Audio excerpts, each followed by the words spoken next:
Welcome back to the world of computer applications. നമ്മൾ chapter number 2 ആണ് discuss ചെയ്തുകൊണ്ടിരിക്കുന്നത് അല്ലേ. ചാപ്റ്റർ നമ്പർ 2-ൽ കോമ്പണൻസ് ഓഫ് കമ്പ്യൂട്ടേഴ്സ്, അതിനകത്ത് നമ്മൾ എന്തൊക്കെ ഡിസ്കസ് ചെയ്തു? മൈക്രോ പ്രോസസ്സർ വിശദമായിട്ട് ഡിസ്കസ് ചെയ്തു അല്ലേ. ദെൻ അതിനുശേഷം പെരിഫറൽ ഡിവൈസസ്, പോർട്ടുകൾ എന്താണെന്ന് ഡിസ്കസ് ചെയ്തു. മെമ്മറിക്കകത്ത് പ്രൈമറി മെമ്മറിയും സെക്കൻഡറി മെമ്മറിയും തമ്മിലുള്ള ഡിഫറൻസുകൾ നമ്മൾ വിശദമായിട്ട് ചർച്ച ചെയ്തു. ഇനി നമ്മൾ ഡിസ്കസ് ചെയ്യാൻ പോകുന്നത് കമ്പ്യൂട്ടറിൻ്റെ പ്രധാനപ്പെട്ട ഒരു യൂണിറ്റായ ഇൻപുട്ട് യൂണിറ്റും ഔട്ട്പുട്ട് യൂണിറ്റുമാണ്. ഇത് രണ്ടും ഇല്ലെങ്കിൽ നമുക്ക് കമ്പ്യൂട്ടർ പ്രവർത്തിപ്പിക്കാൻ പറ്റില്ല. നമുക്ക് കമ്പ്യൂട്ടർ വർക്ക് ചെയ്യണമെങ്കിൽ കമ്പ്യൂട്ടറിന് ഇൻപുട്ട് കിട്ടണം. ഈ കമ്പ്യൂട്ടർ കൊടുത്തിരിക്കുന്ന ഇൻപുട്ട് കമ്പ്യൂട്ടർ പ്രോസസ്സ് ചെയ്തിട്ട് നമുക്ക് ഔട്ട്പുട്ട് നൽകുന്നതായിരിക്കും. സോ ഇതുമായിട്ട് ബന്ധപ്പെട്ട ഡിവൈസസ് ആണ് നമ്മൾ ഇന്ന് ഡിസ്കസ് ചെയ്യുന്നത്. So will go to input and output devices. So okay, നമ്മൾ ഓരോന്ന് ഡിസ്കസ് ചെയ്യാം. ആദ്യം നമ്മൾ എന്തിലേക്ക് വരുന്നു? ഇൻപുട്ട് ഡിവൈസ് എന്താണെന്ന് ഡിസ്കസ് ചെയ്യുന്നു. An input device is used to feed data into a computer. കമ്പ്യൂട്ടറിലേക്ക് നമ്മൾ ഡാറ്റ കൊടുക്കാൻ, ഇൻപുട്ടായിട്ട് നൽകാൻ, ഡാറ്റ ഫീഡ് ചെയ്യാനാണ് ഇൻപുട്ട് യൂണിറ്റ് യൂസ് ചെയ്യുന്നത്, അല്ലെങ്കിൽ ഇൻപുട്ട് ഡിവൈസസ് യൂസ് ചെയ്യുന്നത്. ഓക്കെ, അത്രയും മതി. നൗ നമുക്ക് ഏതൊക്കെയാണ് ഇൻപുട്ട് യൂണിറ്റ്സ് എന്ന് വിശദമായിട്ട് ഡിസ്കസ് ചെയ്യാം.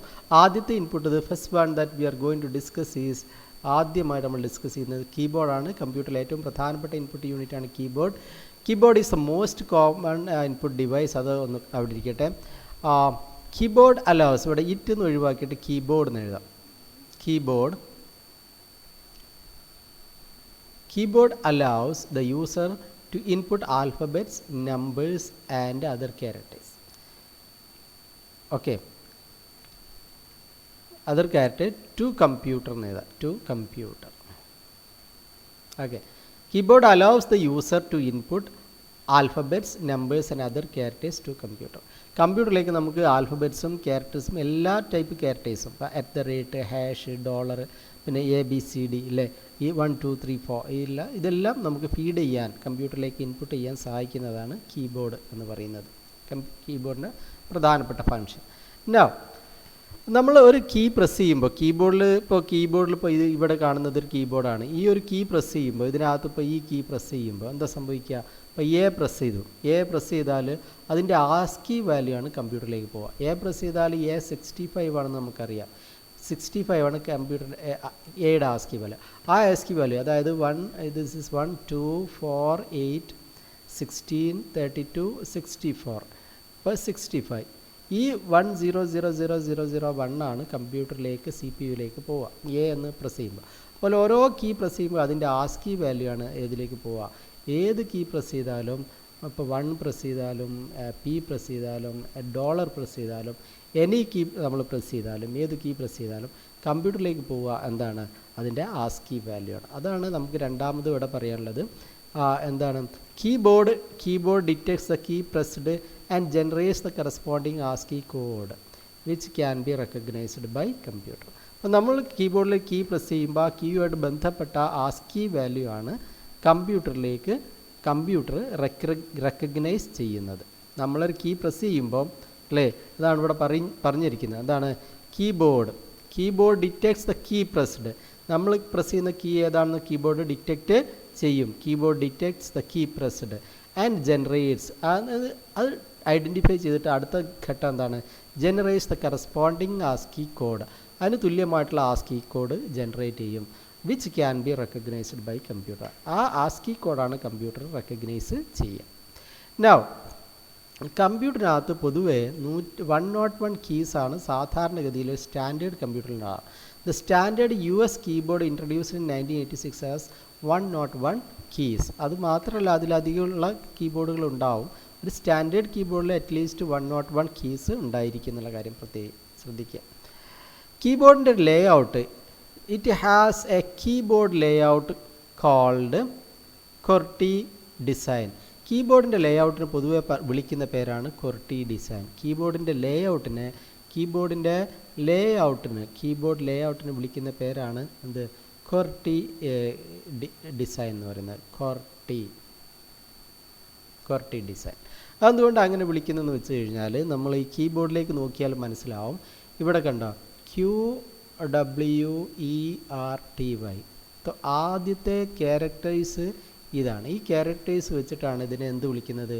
QWERTY design, that is QWERTY design എന്ന് പറയും. ഇത് നമുക്ക് ടൈപ്പിങ്ങിന് സൗകര്യത്തിനാണ് കീബോർഡിലെ കീസ് ഇങ്ങനെ പ്ലേസ് ചെയ്തിരിക്കുന്നത്. നമ്മൾ ശരിക്കും ABCDEFG അങ്ങനെ വരണമല്ലോ, അങ്ങനെയല്ല. പക്ഷേ കീബോർഡിൽ കീസ് പ്രസ് ചെയ്തത്, അത് നമ്മൾ ഏറ്റവും കൂടുതൽ ഉപയോഗിക്കുന്ന കീ ഏതാണോ അതിനനുസരിച്ച് നമ്മുടെ കയ്യിന് ആക്സസിബിളാണ്, എളുപ്പത്തിൽ ആക്സസിബിൾ ആവുന്ന ഏറ്റവും കൂടുതൽ കീസ് ഉപയോഗിക്കുന്ന കീസ് നമ്മുടെ കയ്യിൻ്റെ ഏറ്റവും അടുത്തേക്ക് വരത്തക്ക രീതിയിൽ ഡിസൈൻ ചെയ്ത് വെച്ചിരിക്കുകയാണ് കീബോർഡിൻ്റെ ലേ ഔട്ട്. ആ ലേ ഔട്ടിനെയാണ് നമ്മൾ എന്ത് വിളിക്കുന്നത്? QWERTY ഡിസൈൻ എന്ന് പറയുന്നത്. അപ്പോൾ ഇത് നമുക്ക് നോട്ട് ചെയ്യാം. എന്താ നോട്ട് ചെയ്യാൻ പറ്റുക? It has, the keyboard has a layout called QWERTY design. QWERTY design. Okay. Now ഇനി കീബോർഡുമായിട്ട് ബന്ധപ്പെട്ട് കീബോർഡ് വയേർഡ് കീബോർഡുണ്ട്, വയർലെസ് കീബോർഡുണ്ട്. Keyboards can be classified as wired and wireless. Wired കീബോർഡുണ്ട്, വയർലെസ് കീബോർഡുണ്ട്. വയേർഡ് കീബോർഡ് രണ്ട് type. Wired keyboard are connected to CPU through serial port, PS/2 or USB port. ഈ പോർട്ടുകൾ ഉപയോഗിച്ചിട്ടാണ് serial port, PS/2 port, USB port. ഈ പോർട്ടുകൾ നമ്മൾ നേരത്തെ കണ്ടിരുന്നു, നമ്മുടെ ടെക്സ്റ്റ് ബുക്കിനകത്ത് നമ്മൾ ഡിസ്കസ് ചെയ്തിട്ടുണ്ട്. ആ പോർട്ടുകളിലേക്ക് തിരിച്ചു പോകാൻ കുറച്ച് സമയമെടുക്കും. ഞാൻ പെട്ടെന്നൊന്ന് പറഞ്ഞു തരാം, നമുക്ക് തിരിച്ചു വരാം പെട്ടെന്ന്. കീബോർഡ് റാം അല്ലേ? ഈ പോർട്ടുകളെയാണ് നമ്മൾ എന്ത് പറയുക? PS/2 പോർട്ട് എന്ന് പറയുക അല്ലേ? PS/2 പോർട്ട് നമ്മളിവിടെ ഒരു കംപ്ലീറ്റ് ഇമേജ് നമ്മൾ ഇവിടെ ഉണ്ട് അല്ലേ? ഇതിനകത്ത് ഇത് ദിസ് ഈസ് സീരിയൽ പോർട്ട്. ഇത് പഴയ കാലത്ത് കീബോർഡ് കണക്ട് ചെയ്ത് യൂസ് ചെയ്തിരുന്നു. പിന്നെ ഇതാണ് PS/2 പോർട്ട്. ഇന്നത്തെ കാലത്ത് ഉപയോഗിക്കുന്നത് USB പോർട്ടുകളാണ്. എന്താണ്? USB പോർട്ടുകൾ. ഇതൊക്കെ നമുക്ക് കീബോർഡ് കണക്ട് ചെയ്യാൻ യൂസ് ചെയ്യാം. ഓക്കെ, അതാണ് നമ്മൾ ഇവിടെ ഡിസ്കസ് ചെയ്തിരിക്കുന്നത്. സോ കീബോർഡിനെ കുറിച്ച് നമ്മൾ പറഞ്ഞു കഴിഞ്ഞു അല്ലേ? കീബോർഡ് നമുക്ക് ക്യാരക്ടറോ പിന്നെ നമ്പറോ അതുപോലെ സ്പെഷ്യൽ ക്യാരക്ടറോ ഒക്കെ ടൈപ്പ് ചെയ്യാൻ യൂസ് ചെയ്യുന്ന, കമ്പ്യൂട്ടറിലേക്ക് ഫീഡ് ചെയ്യാൻ ഉപയോഗിക്കുന്ന ഒരു സംഭവമാണ് കീബോർഡ്. കീബോർഡിൽ നമ്മൾ കീ ടൈപ്പ് ചെയ്യുമ്പോൾ ആസ്കി കോഡാണ് കമ്പ്യൂട്ടറിന് കിട്ടുന്നത്, ആ കീ അല്ല. എന്ന് ടൈപ്പ് ചെയ്യുമ്പോൾ എ അല്ല കിട്ടുന്നത്, എയുടെ ആസ്കി വാല്യൂ ആയ നമ്പറാണ് കമ്പ്യൂട്ടറിലേക്ക് ഫീഡ് ചെയ്യുന്നത്. അതേപോലെ കീബോർഡിൻ്റെ ഡിസൈനിനെ നമ്മൾ ലേ ഔട്ടിനെ നമ്മൾ QWERTY ഡിസൈൻ എന്ന് വിളിക്കും.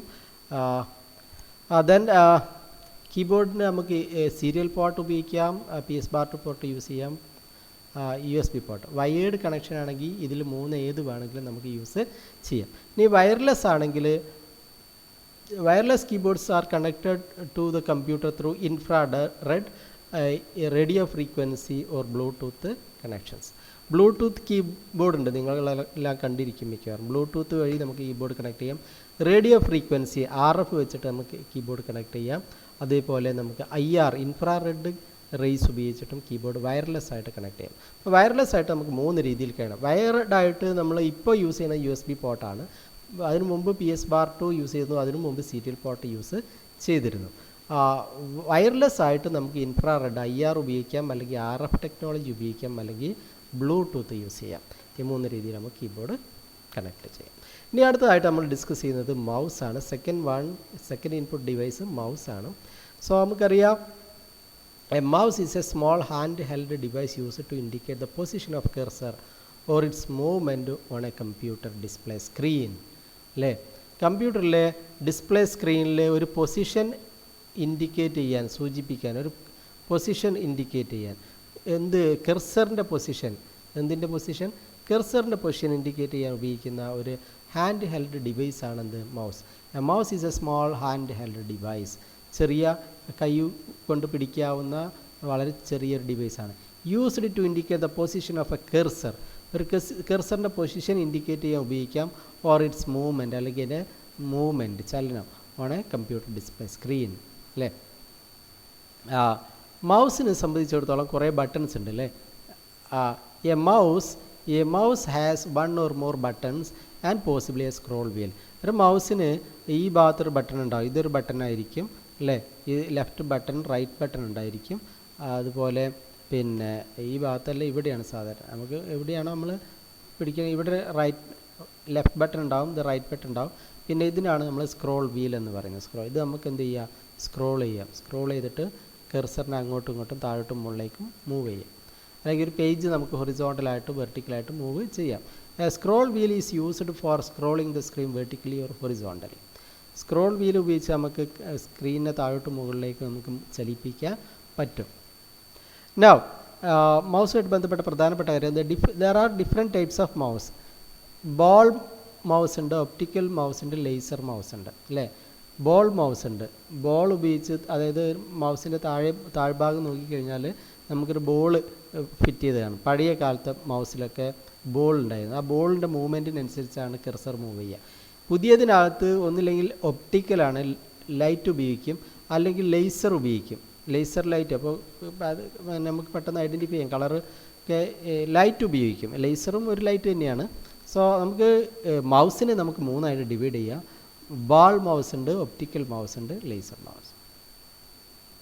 Ball mouse works on the principle of movement of ball. Ball mouse ഈ ബോളിൻ്റെ മൂവ്മെൻറ്റിനനുസരിച്ചാണ് വർക്ക് ചെയ്യുക. Optical mouse uses LED. Optical mouse എന്താണ് യൂസ് ചെയ്യുന്നത്? LED ഉപയോഗിക്കും.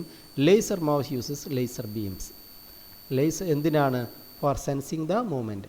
ഈ മൗസ് ഇങ്ങനെ മൂവ് ചെയ്യേണ്ടത് ഐഡൻറ്റിഫൈ ചെയ്യാൻ ഒപ്റ്റിക്കൽ മൗസ് LED ഉപയോഗിക്കും, ലേസർ മൗസ് ലേസർ ബീം ഉപയോഗിക്കും, ബോൾ മൗസ് ബോളിൻ്റെ മൂവ്മെൻറ്റ് ബേസ് ചെയ്തിട്ടാണ് പിന്നെ ഡിറ്റക്റ്റ് ചെയ്യുക. അപ്പം മൗസുമായിട്ട് ബന്ധപ്പെട്ട ഹാൻഡ് ഹെൽഡ് ഡിവൈസാണ്. കെർസറിൻ്റെ പൊസിഷൻ തീരുമാനിക്കാനാണ് ഉപയോഗിക്കുന്നത്. പിന്നെ അതേപോലെ അതിനകത്ത് നമുക്ക് രണ്ട് ലെഫ്റ്റ് ബട്ടൺ ഉണ്ട്, ലെഫ്റ്റ് ബട്ടൺ ഉണ്ട്, റൈറ്റ് ബട്ടൺ ഉണ്ട്, സ്ക്രോൾ വീൽ ഉണ്ട് അല്ലേ. പിന്നെ മൗസിന് നമുക്ക് പല ടെക്നോളജി ഉണ്ട്. ബോൾ ഉപയോഗിച്ച് വർക്ക് ചെയ്യുന്നുണ്ട്, ഒപ്റ്റിക്കൽ അഥവാ LED ഉപയോഗിച്ച് വർക്ക് ചെയ്യുന്നുണ്ട്, ലേസർ ഉപയോഗിച്ച് വർക്ക് ചെയ്യുന്ന മൗസും ഉണ്ട്. മൗസ് നമ്മൾ കണക്ട് ചെയ്തിരുന്നത് mouse are connected. Wired mouse ആണെങ്കിൽ നമ്മൾ നേരത്തെ പറഞ്ഞ പോലെ കീബോർഡ് പോലെ തന്നെ വയേർഡ് മൗസ് എന്തൊക്കെ ഉപയോഗിച്ച് കണക്ട് ചെയ്യും? സീരിയൽ പോർട്ട് ഉപയോഗിക്കും, അല്ലെങ്കിൽ PS ബാർ ടു പോർട്ട് ഉപയോഗിക്കും, അല്ലെങ്കിൽ USB പോർട്ട് യൂസ് ചെയ്യും. Okay, wired mouse uses serial port, PS bar two port, അല്ലെങ്കിൽ USB port to communicate. Wireless mouse ആണെങ്കിലോ, wireless mouse communicate with computer with radio waves അല്ലെങ്കിൽ bluetooth ഒക്കെ ഉപയോഗിച്ചിട്ടാണ്, RF radio wave, Bluetooth ഒക്കെ ഉപയോഗിച്ചിട്ടാണ് നമ്മളെന്ത് പിന്നെ മൗസ് കണക്ട് ചെയ്യുന്നത്. Okay, so we have done with mouse. ഇനി ലൈറ്റ് പെൻ എന്നുള്ള ഒരു ഡിവൈസ് ഉണ്ട്. മൂന്നാമത്തെ ഇൻപുട്ട് ഡിവൈസാണ് light pen. Light pen is a pointing device shaped like a pen. ഒരു പേന പോലെ പിന്നെ വളരെ ഷാർപ്പായിട്ടുള്ള ഈ കാണുന്ന ഈ കയ്യിൽ ഇദ്ദേഹം പിടിച്ചിരിക്കുന്നതാണ് ലൈറ്റ് പെൻ. ഈ ലൈറ്റ് പെൻ നമുക്ക് സ്ക്രീനിൽ ഇങ്ങനെ ടച്ച് ചെയ്യാൻ പറ്റും, അത് വെച്ച് വരയ്ക്കാനൊക്കെ പറ്റും, ഡിസൈൻ ചെയ്യാനൊക്കെ പറ്റും. അപ്പോൾ നോക്കാം നമുക്ക്. The tip of light pen contains a light sensitive element which when placed against a screen detect the light from the screen, enabling the computer to identify the location of the pen on the screen. എന്ന് പറഞ്ഞാൽ എന്താണെന്നും പറയാം. പിന്നെ light പെന്നിൻ്റെ ടിപ്പിൽ, അതിൻ്റെ അറ്റത്ത് എന്തുണ്ടെന്നറിയോ? Light പെന്നിൻ്റെ ടിപ്പിൽ എന്തുണ്ട്? Contains A light sensitive element. ഒരു ലൈറ്റ് ഡിറ്റക്റ്റ് ചെയ്യാൻ പറ്റുന്ന ഒരു എലമെൻ്റ് ഉണ്ട്, ലൈറ്റ് സെൻസിറ്റീവ് എലമെൻറ്റ്. അത് നമ്മൾ സ്ക്രീനിൽ പ്ലേസ് ചെയ്യുമ്പം പിന്നെ എന്ത് ചെയ്യാൻ പറ്റും? സ്ക്രീനിൽ നിന്നുള്ള ലൈറ്റ് ഡിറ്റക്റ്റ് ചെയ്തിട്ട് കെർസറിൻ്റെ ലൊക്കേഷൻ അല്ലെങ്കിൽ സ്ക്രീനിൻ്റെ ലൊക്കേഷൻ എവിടെയാണ് എന്ന് ഐഡൻറ്റിഫൈ ചെയ്യാൻ പറ്റും. പേന വെച്ചിരിക്കുന്ന, ലൈറ്റ് പെൻ വെച്ചിരിക്കുന്ന, ഇപ്പോൾ ഞാൻ ഇവിടെയാണ് ലൈറ്റ് പെൻ വെച്ചിരിക്കുന്നത്, ഇപ്പോൾ ഇദ്ദേഹം ഇവിടെയാണ് ലൈറ്റ് പെൻ വെച്ചിരിക്കുന്നത്. ഇവിടെ വെക്കുമ്പോൾ ഈ സ്ക്രീനിൽ നിന്ന് വരുന്ന ലൈറ്റ് ഈ പേന ഡിറ്റക്റ്റ് ചെയ്യും. ഈ പേനയുടെ അഗ്രത്തുള്ള ലൈറ്റ് സെൻസിറ്റീവ് എലമെൻറ്റ് എന്ത് ചെയ്യും? ഈ സ്ക്രീനിൽ നിന്ന് വരുന്ന ലൈറ്റ് ഡിറ്റക്റ്റ് ചെയ്യും. ആ ഡിറ്റക്റ്റ് ചെയ്യുന്നതോടുകൂടെ എവിടെയാണ് ഈ പേന പ്ലേസ് ചെയ്തിരിക്കുന്നത് കമ്പ്യൂട്ടറിന് ഐഡൻറ്റിഫൈ ചെയ്യാൻ പറ്റും. അപ്പോൾ ഞാൻ ഇവിടെയാണ് എൻ്റെ പേന പ്ലേസ് ചെയ്താൽ ഇവിടുത്തെ ലൈറ്റ് ഡിറ്റക്റ്റ് ചെയ്യും, ഈ പിന്നെ പേന ഡിറ്റക്റ്റ് ചെയ്യും. ഞാൻ വെച്ചിട്ട് എൻ്റെ പേന ഡിറ്റക്റ്റ് ചെയ്യും. ആ പിന്നെ ലൊക്കേഷൻ ഏതാണെന്ന് കമ്പ്യൂട്ടറിന് മനസ്സിലാക്കാൻ പറ്റും. അപ്പോൾ സംഭവം ഇത്രയേ ഉള്ളൂ, വളരെ സിമ്പിളാണ്. എന്താണ്? ഈ ലൈറ്റ് പെന്നിൽ ലൈറ്റ് സെൻസിറ്റീവ് ഒരു എലമെൻ്റ് ഉണ്ട്. ഓക്കെ, ഒന്നുകൂടി പറയാം. Light pen is a pointing device shaped like a pen. പേന പോലെയുള്ള ഒരു പോയിൻറ്റിംഗ് ഡിവൈസാണ് ലൈറ്റ് പെന്ന്. പിന്നെ എന്താണ്? The tip of the light pen contains A light sensitive element. ഈ പേനയുടെ അറ്റത്ത് ലൈറ്റ് സെൻസിറ്റീവ് എലമെൻ്റ് എന്ന് പറഞ്ഞാൽ ലൈറ്റ് സെൻസിറ്റീവ് എലമെൻ്റ് പറഞ്ഞാൽ ലൈറ്റ് എവിടുന്ന് വന്നാലും അത് ഡിറ്റക്റ്റ് ചെയ്യാൻ പറ്റുന്ന എലമെൻറ്റിനെയാണ്, അല്ലെങ്കിൽ ലൈറ്റിനെ സെൻസ് ചെയ്യാൻ പറ്റുന്ന എലമെൻറ്റിനെയാണ് ലൈറ്റ് സെൻസിറ്റീവ് എലമെൻറ്റ്. അതിനെന്ത് ചെയ്യാൻ പറ്റും? Which when placed against A screen, അതൊരു സ്ക്രീനിൻ്റെ പിന്നെ മുകളിൽ വെച്ച് കഴിഞ്ഞാൽ detects the light from the സ്ക്രീനിൽ നിന്ന് വരുന്ന ലൈറ്റ് ഡിറ്റക്റ്റ് ചെയ്യാൻ പറ്റും. എനാബിളിങ് ദ കമ്പ്യൂട്ടർ, അങ്ങനെ കമ്പ്യൂട്ടറിന് എന്ത് സാധിക്കും? To identify the location of the pen on the screen, കമ്പ്യൂട്ടറിന് എന്ത് സാധിക്കും? To identify the location of the pen on the സ്ക്രീനിൽ പെന്നിൻ്റെ ലൊക്കേഷൻ എവിടെയാണെന്ന് ഐഡൻറ്റിഫൈ ചെയ്യാൻ പറ്റും. ചുരുക്കത്തിൽ പറഞ്ഞാൽ നമ്മൾ എവിടെയാണ് പിന്നെ പേന വെച്ചിരിക്കുന്നത് ആ ലൊക്കേഷൻ ഐഡൻറ്റിഫൈ ചെയ്യാൻ ആർക്ക് കഴിയും? കമ്പ്യൂട്ടറിന് കഴിയും, ഈ പേന ഉപയോഗിച്ച് കഴിഞ്ഞാൽ. ഓക്കെ, ഇതെന്തിനാണ് യൂസ് ചെയ്യുന്നത്? Light pens have the advantage for drawing directly on the സ്ക്രീനിൽ നമുക്ക് ഇങ്ങനെ ഡയറക്റ്റായിട്ട് ഡ്രോ ചെയ്യാൻ പറ്റും. എന്ത് ഉപയോഗിച്ച് കഴിഞ്ഞാൽ? ലൈറ്റ് പെൻ ഉപയോഗിച്ച് കഴിഞ്ഞാൽ. They are used by engineers, artists, fashion designers, etc. for computer-aided designing card and drawing purpose. ചിത്രം വരയ്ക്കാൻ എൻജിനീയർമാർ ഇപ്പോൾ ഡിസൈനുകളൊക്കെ വരയ്ക്കാം. ഇപ്പോൾ വീടിൻ്റെ ഡിസൈൻ, റോഡിൻ്റെ ഡിസൈൻസ്, അല്ലെങ്കിൽ ഒരു സ്മാർട്ട് സിറ്റിയുടെ ഡിസൈൻസ് ഒക്കെ വരയ്ക്കാൻ ഉപയോഗിക്കാൻ പറ്റുന്ന ഒരു ഡിവൈസാണ് എന്ത്? ഈ ലൈറ്റ് പെൻ എന്ന് പറയുന്നത്. They are used by engineers, എൻജിനീയർമാർ ഉപയോഗിക്കും. ആർട്ടിസ്റ്റ്, ചിത്രകാരന്മാർ, അല്ലെങ്കിൽ പിന്നെ ഈ ചിത്രം വരയ്ക്കുന്ന ആളുകൾ, ഫാഷൻ ഡിസൈനേഴ്സ് ഒക്കെ ഉപയോഗിക്കും. കാർഡ് എന്ന സോഫ്റ്റ്വെയർ ഉപയോഗിച്ചിട്ടാണ് പലപ്പോഴും എൻജിനീയർമാരും ആർട്ടിസ്റ്റുകളും ഒക്കെ ഈ വർക്ക് ചെയ്യുന്നത്. ഏത് സോഫ്റ്റ്വെയർ ഉപയോഗിച്ചിട്ടാണ്? കമ്പ്യൂട്ടർ എയ്ഡഡ് ഡിസൈനിങ് സോഫ്റ്റ്വെയർ ഉണ്ട്, അത് വരയ്ക്കാൻ ഉപയോഗിക്കുന്ന സോഫ്റ്റ്വെയർ. ഈ സോഫ്റ്റ്വെയറിൻ്റെ കൂടെ നമുക്ക് എന്ത് ഉപയോഗിക്കാം? ലൈറ്റ് പെൻ ഉപയോഗിച്ച് നമുക്ക് ഭംഗിയായിട്ട് വരച്ച് നമുക്ക് ആവശ്യമുള്ള കാര്യങ്ങൾ ഡിസൈൻ ചെയ്യാൻ പറ്റും. ഓക്കെ, സോ ലൈറ്റ് പെൻ എന്ന് പറഞ്ഞാൽ ഒരു പേനയാണ്. അതിൻ്റെ എൻഡിൽ ഒരു ലൈറ്റ് സെൻസിറ്റീവ് എലമെൻ്റ് ഉണ്ട്. ആ ലൈറ്റ് സെൻസിറ്റീവ് എലമെൻ്റ് ഉള്ളതുകൊണ്ട് ആ പേന നമ്മൾ സ്ക്രീനിൽ പ്ലേസ് ചെയ്താൽ എവിടെയാണോ പ്ലേസ് ചെയ്യുന്നത് ആ ലൊക്കേഷൻ കമ്പ്യൂട്ടറിന് മനസ്സിലാക്കാൻ സാധിക്കും. അത് നമുക്ക് ഡ്രോയിങ്ങിനൊക്കെ പിന്നെ ഡിസൈനിങ്ങിനും ഡ്രോയിങ്ങിനൊക്കെ ഉപയോഗിക്കാൻ പറ്റുന്ന ഒരു ഡിവൈസാണ് ലൈറ്റ് പെൻ. ഓക്കെ, നൗ മറ്റൊന്നാണ് ടച്ച് സ്ക്രീൻ. ഇത് അറിയാത്തപ്പോൾ ആരും ഉണ്ടാവില്ല അല്ലേ? നമ്മളെല്ലാം കമ്പ്യൂട്ടറിൽ മൊബൈൽ ഫോണിൽ ഉപയോഗിക്കുന്ന സ്ക്രീനാണ് touch screen. So what is touch screen?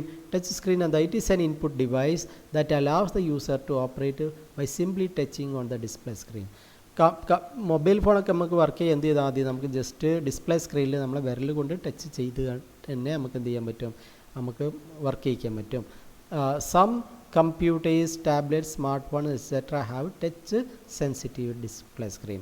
നമ്മുടെ സ്മാർട്ട് ഫോണുകൾക്കും ടാബ്ലറ്റ് PC-കൾക്കും ചില കമ്പ്യൂട്ടറുകൾക്കൊക്കെ എന്തുണ്ട്? ഈ ടച്ച് സ്ക്രീൻ അവൈലബിൾ ആണ്. ഈ സാധാരണ നമ്മൾ ഫിംഗർ ടിപ്പ് ഉപയോഗിച്ചിട്ടാണ് ചെയ്യുക. പക്ഷേ അതിന് നമുക്ക് മറ്റൊരു ഉപകരണമായ സ്റ്റൈലസ് എന്നുള്ള ഉപകരണം യൂസ് ചെയ്യാം. അപ്പോൾ ഇദ്ദേഹത്തിൻ്റെ കയ്യിലുള്ള സംഭവമാണ് സ്റ്റൈലസ്, ഒരു പെൻസിൽ പോലെയുള്ള സംഭവം. ഈ നമ്മൾ ഫിംഗർ ടിപ്പിന് പകരം നമുക്ക് ഈ സ്റ്റൈലസ് ഉപയോഗിച്ച് എന്ത് ചെയ്യാൻ പറ്റും? നമുക്ക് ഈ ടച്ച് സ്ക്രീൻ ഓപ്പറേറ്റ് ചെയ്യാൻ പറ്റും. It can also be operated using stylus which gives more precision. എവിടേക്കാണ് ടച്ച് സ്ക്രീൻ യൂസ് ചെയ്യുക? Information kiosks at railway stations, bank ATMs also use touch screen. ലാപ്ടോപ്പിലും ടാബ്ലറ്റിലും മൊബൈൽ ഫോണിലും ഒക്കെ, ചില ലാപ്ടോപ്പുകൾ, കമ്പ്യൂട്ടറിലും ടാബ്ലറ്റിൽ, സ്മാർട്ട് ഫോണിലൊക്കെ അത് പിന്നെ ടച്ച് സ്ക്രീൻ ഉപയോഗിക്കുന്നു. അതുപോലെ നമുക്ക് ചില ATMകളിൽ നമുക്ക് അറിയാം, ചില ബാങ്കിൻ്റെ ATMs ടച്ച് സ്ക്രീൻ എനേബിൾഡ് ആണ്. റെയിൽവേ സ്റ്റേഷനിൽ നമുക്ക് ബുക്കിംഗ് ഒക്കെ ചെയ്യാൻ ടച്ച് സ്ക്രീനുള്ള കിയോസ്ക്, ഇൻഫർമേഷൻ കിയോസ്ക് ഉണ്ടാവും. നമ്മൾ ശ്രദ്ധിച്ചിട്ടുണ്ടാവും. റെയിൽവേ സ്റ്റേഷനിൽ ഒരു ഭാഗത്ത് കമ്പ്യൂട്ടർ പോലെ ഡിവൈസ് വെച്ചിട്ടുണ്ട്. അവിടെ പോയിട്ട് നമുക്ക് ഇങ്ങനെ ടച്ച് ചെയ്ത് നമ്മൾ എവിടെ നിന്നാണ് എങ്ങോട്ടാണ് യാത്ര ചെയ്യേണ്ടതെന്ന് കൊടുത്തു കഴിഞ്ഞാൽ അങ്ങോട്ടുള്ള ടിക്കറ്റ് ഉണ്ടെങ്കിൽ നമുക്ക് ടിക്കറ്റ് പ്രോസസ്സ് ചെയ്യാൻ പറ്റും. അല്ലെങ്കിൽ അറ്റ്ലീസ്റ്റ് നമുക്ക് ഇൻഫർമേഷൻസ്, ട്രെയിനിൻ്റെ ടൈമിങ്ങും കാര്യങ്ങളൊക്കെ കണ്ടെത്താൻ പറ്റും. നൗ മറ്റൊരു ഇൻപുട്ട് ഡിവൈസാണ് ഏത്? Graphic tablet. ഗ്രാഫിക് ടാബ്ലറ്റ് ഇതുപോലെയുള്ള ഡിവൈസാണ്. ഈ സംഭവം എന്തിലേക്ക് കണക്ട് ചെയ്യും? ഇതിൽ നിന്നൊരു വയർ എടുത്തിട്ട് കമ്പ്യൂട്ടറിലേക്ക് കണക്ട് ചെയ്യും. എന്നിട്ട് ഈ പേന ഉപയോഗിച്ച് ഇവിടെ എഴുതും. ശ്രദ്ധിക്കുക, ഈ ഗ്രാഫിക് ടാബ്ലറ്റിൽ ഒരു പേനയുണ്ടാവും. ഈ പേന ഉപയോഗിച്ചിട്ട് ഈ ഭാഗത്ത് ഇങ്ങനെ എഴുതിയാൽ, അതായത് ഞാനിപ്പോൾ ഇവിടെ ABCD എന്ന് എഴുതിയാൽ കമ്പ്യൂട്ടറിൻ്റെ മോണിറ്ററിൽ എന്ത് വരും? ABCD എന്ന് വരും. നമ്മൾ ഏതെങ്കിലും ആപ്ലിക്കേഷൻ ഓപ്പൺ ചെയ്യണം. ഉദാഹരണമായിട്ട് പെയിൻറ്റ് ഓപ്പൺ ചെയ്തിട്ട് നമ്മൾ ഇവിടെ ഒരു ചിത്രം വരച്ച് കഴിഞ്ഞാൽ, നമ്മൾ കമ്പ്യൂട്ടറിൽ പെയിൻറ്റ് ഓപ്പൺ ചെയ്തിട്ട് ഇവിടെ ഒരു ചിത്രം വരച്ച് കഴിഞ്ഞാൽ ആ ചിത്രം പെയിൻറ്റിൽ വരും. ഞാനിപ്പോൾ എഴുതിക്കൊണ്ടിരിക്കുന്നത് ഈ ഗ്രാഫിക് ടാബ്ലറ്റ് എന്നുള്ള ഡിവൈസ് ഉപയോഗിച്ചാണ്. ഞാൻ എൻ്റെ ഗ്രാഫിക് ടാബ്ലറ്റ് ഇതേപോലത്തെ ഒരു ഡിവൈസ് ഇപ്പോൾ എന്ത് ചെയ്തിട്ടുണ്ട്, എൻ്റെ കമ്പ്യൂട്ടറിലേക്ക് കണക്ട് ചെയ്തിട്ടുണ്ട്. എന്നിട്ട് ഞാനിപ്പോൾ എഴുതുന്നത് ഇതുപോലെയുള്ളൊരു പേന കൊണ്ട് എൻ്റെ കയ്യിലുള്ള ഗ്രാഫിക് ടാബ്ലറ്റിൻ്റെ ഈ ഏരിയയിലാണ് ഞാൻ എഴുതിക്കൊണ്ടിരിക്കുന്നത്. ആ എഴുത്താണ് ഇപ്പോൾ നിങ്ങൾ മോണിറ്ററിൽ കണ്ടുകൊണ്ടിരിക്കുന്നത്.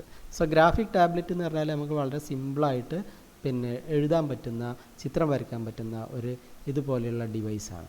So what is a graphic tablet? A graphic tablet consist of an electronic writing area. Graphic ടാബ്ലറ്റിന് ഒരു ഇലക്ട്രോണിക് റൈറ്റിംഗ് ഏരിയ ഉണ്ട്. ഈ ഏരിയക്കാണ് നമ്മൾ എന്ത് പറയുന്നത്, electronic writing area. And a special pen that works in it. ഈ ഏരിയയിൽ നമുക്ക് എന്ത് ചെയ്യാം, ഒരു സ്പെഷ്യൽ പെന്ന്, അതായത് ഇതേപോലെ ബാറ്ററിയൊക്കെ ഉള്ളിലുള്ള ഒരു പേന കൊണ്ട് നമുക്ക് എന്ത് ചെയ്യാൻ പറ്റും, ഇവിടെ ഇങ്ങനെ എഴുതാൻ പറ്റും. എഴുതുമ്പോൾ അത് ഇവിടെ കാണും, കമ്പ്യൂട്ടറിൻ്റെ മോണിറ്ററിൽ അതുപോലെ കാണും. Okay.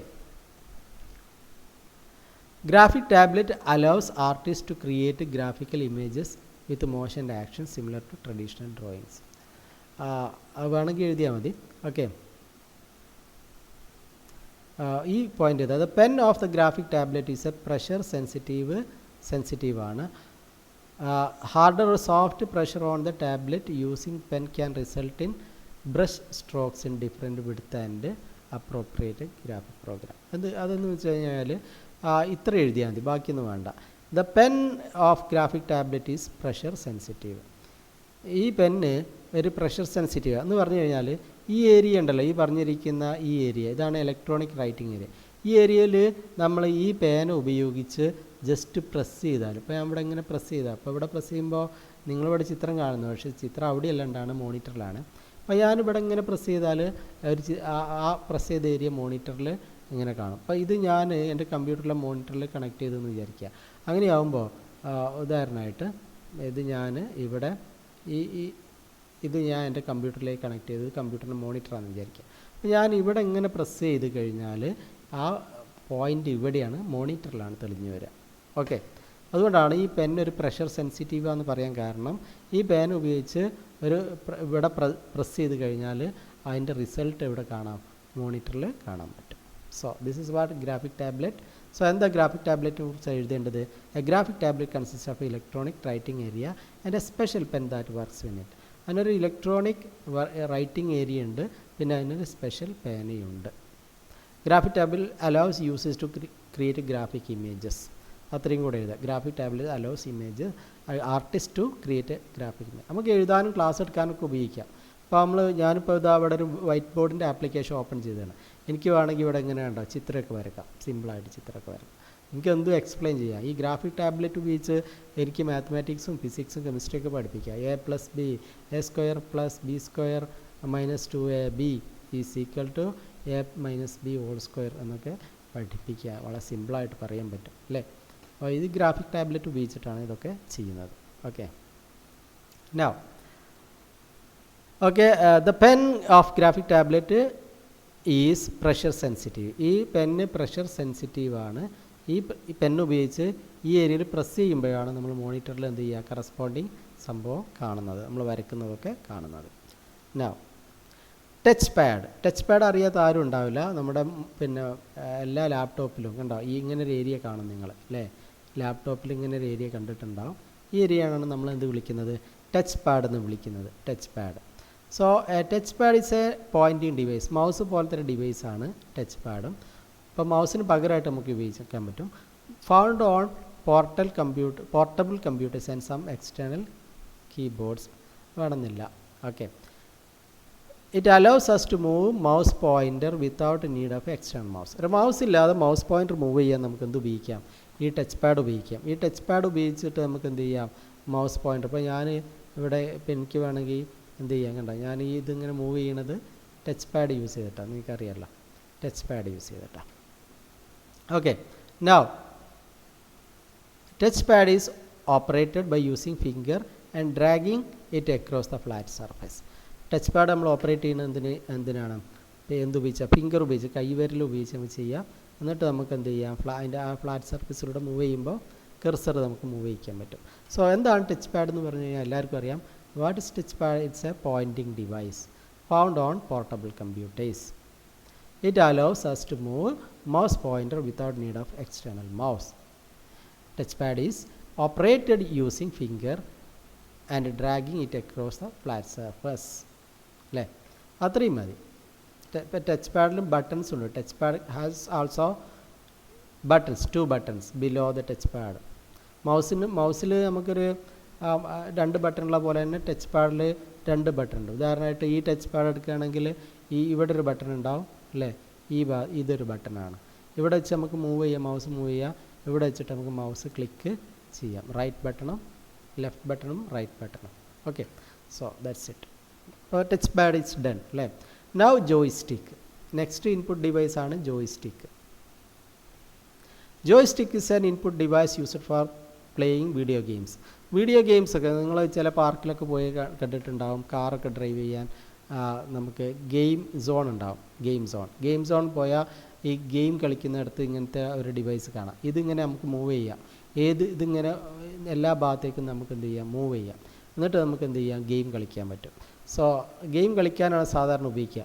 Joystick is an input device used for playing video games, controlling training simulators and robots.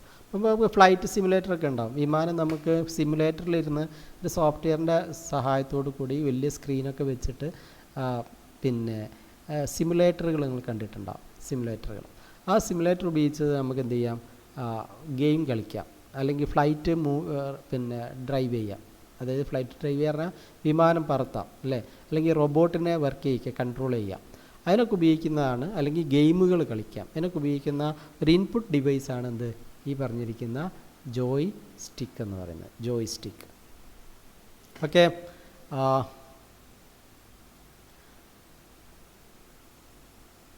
joystick has also vertical stick which can move to any direction. Has a vertical stick. ഇതിനൊരു vertical stick ഉണ്ട്. ഇതിനാണ് vertical stick എന്ന് പറയുന്നത്. Joystick has a vertical stick which can move to any direction. ഇതിനെ നമുക്ക് ഏത് ഡയറക്ഷനിലേക്ക് move ചെയ്യാം. അങ്ങനെ നമുക്ക് നമ്മുടെ ഗെയിം കളിക്കുമ്പോൾ നമുക്ക് ഏത് ഡയറക്ഷനിലേക്ക് മൂവ് ചെയ്യണം അതൊക്കെ നമുക്ക് കൺട്രോൾ ചെയ്യാൻ പറ്റും. Okay,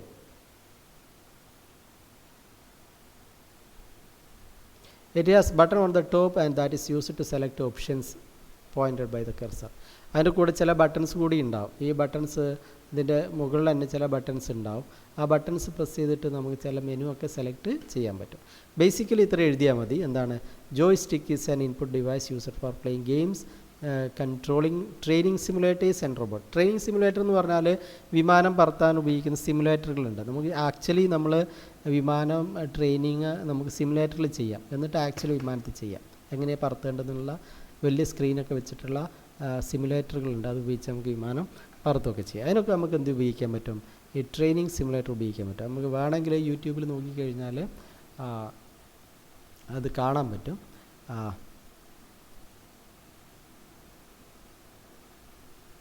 simulators using joystick.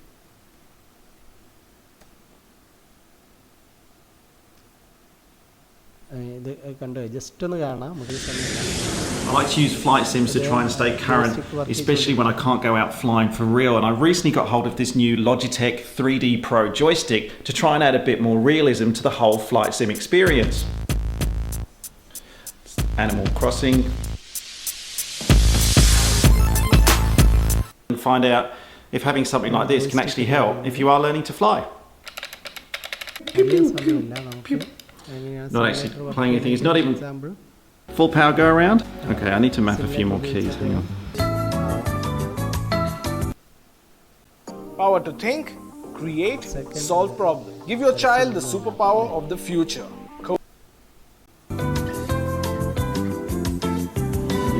Alright, so here we are then on a 3-mile final into the runway. Let's see how accurate it is to actually try and land a plane using the joystick. I think it wants me to put my gear down, and we just want to bring it in nice and slowly on the glide.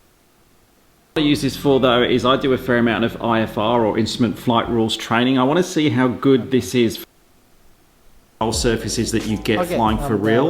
But now we'll come back to our topic. So joystick എന്താണെന്ന് മനസ്സിലായി കഴിഞ്ഞു അല്ലേ.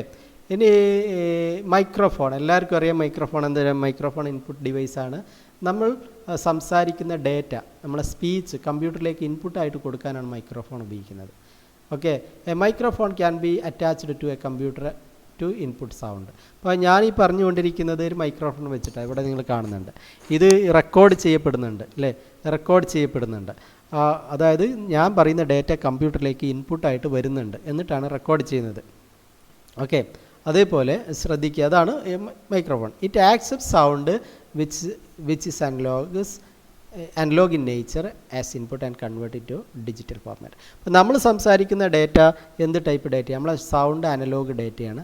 അതിനെ digital ഡേറ്റയായിട്ട് convert ചെയ്യണം. ആർക്ക് കൊടുക്കണമെങ്കിൽ? കമ്പ്യൂട്ടറിലേക്ക് കൊടുക്കണമെങ്കിൽ. സാധാരണഗതിയിൽ നമ്മൾ സാധാരണ സ്പീക്കറും മൈക്കുമായിട്ടുള്ള കണക്ഷനിൽ ഈ അനലോഗ് സിഗ്നലാണ് സ്പീക്കറിലേക്ക് വരിക. പക്ഷേ കമ്പ്യൂട്ടറിലേക്ക് വരണമെങ്കിൽ അതിനെന്തായിട്ട് കൺവേർട്ട് ചെയ്യണം? ഡിജിറ്റൽ ഫോർമാറ്റിലേക്ക് കൺവേർട്ട് ചെയ്യണം. അതാണ് ഇവിടെ പറഞ്ഞിരിക്കുന്നത്. എന്താണ്? Microphone accept sound which is analog in nature. Analog സിഗ്നലാണ് ആസ് ഇൻപുട്ടായിട്ട് വരുന്നത്. And converts it into digital format. അതിനെ ഡിജിറ്റലായിട്ട് കൺവേർട്ട് ചെയ്യണം. പിന്നെയുള്ളത് നിങ്ങൾ ചില സ്പീച്ച് റെക്കഗ്നീഷൻ സിസ്റ്റംസ് കേട്ടിട്ടുണ്ടാകും. സ്പീച്ച് റെക്കഗ്നീഷൻ സോഫ്റ്റ്വെയർ കേട്ടിട്ടുണ്ടാകും. അതായത് നമ്മളിപ്പോൾ ഗൂഗിളൊക്കെ സെർച്ച് ചെയ്യണമെങ്കിൽ നമുക്ക് എന്ത് ചെയ്യാൻ പറയാം? ചെറിയ കുട്ടികൾ സെർച്ച് ചെയ്യുന്നത് കാണാം. അവർ ആപ്പിളിൽ നിന്ന് സെർച്ച് ചെയ്യണമെങ്കിൽ ആപ്പിളിൽ നിന്ന് സൗണ്ടിൽ പറഞ്ഞാൽ മതി ഗൂഗിളിൽ. അല്ല, ഉടനെ ഗൂഗിൾ എന്ത് ചെയ്യും? ആപ്പിൾ സെർച്ച് ചെയ്ത് കണ്ടുപിടിക്കും. അല്ലെങ്കിൽ അവർക്ക് എന്തെങ്കിലും ഗെയിം വേണമെങ്കിൽ ആ ഗെയിമിൻ്റെ പേര് ജസ്റ്റ് മൈക്രോഫോൺ ഓൺ ആക്കിയിട്ട് ഗൂഗിളിൽ സെർച്ച് ചെയ്യാം. അങ്ങനെയുള്ള ഡിവൈസിനെയാണ് നമ്മളെന്ത് പറയുന്നത്? സ്പീച്ച് റെക്കഗ്നീഷൻ സോഫ്റ്റ്വെയർ എന്ന് പറയുന്നത്. സ്പീച്ച് റെക്കഗ്നീഷൻ സോഫ്റ്റ്വെയർ എന്താ അറിയാം? A computer loaded with speech recognition software can convert what a person has said to into text. നമ്മൾ പറയുന്ന കാര്യങ്ങൾ, ഞാൻ ഹായ് എന്ന് പറഞ്ഞാൽ സ്പീച്ച് റെക്കഗ്നീഷൻ സോഫ്റ്റ്വെയർ അതിനെ ഹായ് എന്ന ടെക്സ്റ്റായിട്ട് കൺവേർട്ട് ചെയ്യും. അതാണ് ഇവിടെ പറഞ്ഞിരിക്കുന്നത്. എന്താ പറഞ്ഞിരിക്കുന്നത്? A computer loaded with speech recognition software. Speech recognition software ഉള്ള ഒരു കമ്പ്യൂട്ടർ അതിനെന്ത് ചെയ്യാൻ പറ്റും? ആ computer can convert what a person has said into text. ഒരാൾ പറഞ്ഞിരിക്കുന്ന കാര്യം, വാട്ട് ഹി ഹാസ് സെഡ്, പറഞ്ഞത് എന്തായിട്ട് കൺവേർട്ട് ചെയ്യുക? ടെക്സ്റ്റായിട്ട് കൺവേർട്ട് ചെയ്യാൻ പറ്റും. അതാണ് സ്പീച്ച് റെക്കഗ്നീഷൻ സോഫ്റ്റ്വെയർ. ഓക്കെ, അതുപോലെ നമുക്ക് കമ്പ്യൂട്ടറിനൊക്കെ കമാൻഡ്സ് കൊടുക്കാൻ പറ്റും. അല്ലെങ്കിൽ മൊബൈൽ ഫോണിലൊക്കെ കമാൻഡ് കൊടുക്കാൻ പറ്റും. നമ്മൾ പറഞ്ഞിട്ട് മൊബൈൽ ഫോണിനോട് വേണമെങ്കിൽ നമുക്ക് എന്ത് ചെയ്യാം? കമാൻഡ് കൊടുക്കാം. ഷട്ട് ഡൗൺ എന്ന് പറഞ്ഞാൽ മൊബൈൽ ഫോൺ ഷട്ട് ഡൗൺ ആവും. മനസ്സിലായോ? അല്ലെങ്കിൽ ഓപ്പൺ ഏത് ഗെയിമാണ്? ഓപ്പൺ ഗൂഗിൾ എന്ന് പറഞ്ഞാൽ മൊബൈൽ ഫോണിൽ ഓട്ടോമാറ്റിക് ബ്രൗസർ ഓപ്പൺ ചെയ്തിട്ട് ഗൂഗിൾ ഓപ്പൺ ചെയ്ത് വരും. അങ്ങനെ കമാൻഡുകൾ കൊടുക്കാൻ പറ്റും. A voice recognition program can process the input and convert it into machine recognisable commands. അതായത് ഒരു വോയിസ് റെക്കഗ്നീഷൻ പ്രോഗ്രാം. ഇപ്പോൾ നമ്മൾ മൊബൈൽ ഫോണിനകത്ത് ഒരു വോയിസ് റെക്കഗ്നീഷൻ പ്രോഗ്രാം ഉണ്ടെങ്കിൽ അതിനെന്ത് ചെയ്യാൻ പറ്റും? ഇറ്റ് ക്യാൻ പ്രോസസ് ഇൻപുട്ട്, നമ്മൾ പറയുന്ന സൗണ്ട് പ്രോസസ്സ് ചെയ്യാൻ പറ്റും. And convert it into machine recognisable command. എന്നിട്ട് അതിനെ എന്തായിട്ട് കൺവേർട്ട് ചെയ്യാൻ പറ്റും? മെഷീന് മനസ്സിലാക്കാൻ പറ്റുന്ന, മെഷീൻ റെക്കഗ്നൈസബിൾ ആയിട്ടുള്ള, മെഷീന് മനസ്സിലാക്കാൻ പറ്റുന്ന കമാൻഡുകളായിട്ട് മാറ്റാൻ പറ്റും. എന്ന് പറഞ്ഞാൽ ഒരു മൊബൈൽ ഫോൺ എടുത്തിട്ട് ഞാൻ ഓപ്പൺ ഗൂഗിൾ എന്ന് പറഞ്ഞാൽ മൊബൈൽ ഫോൺ എന്ത് ചെയ്യും?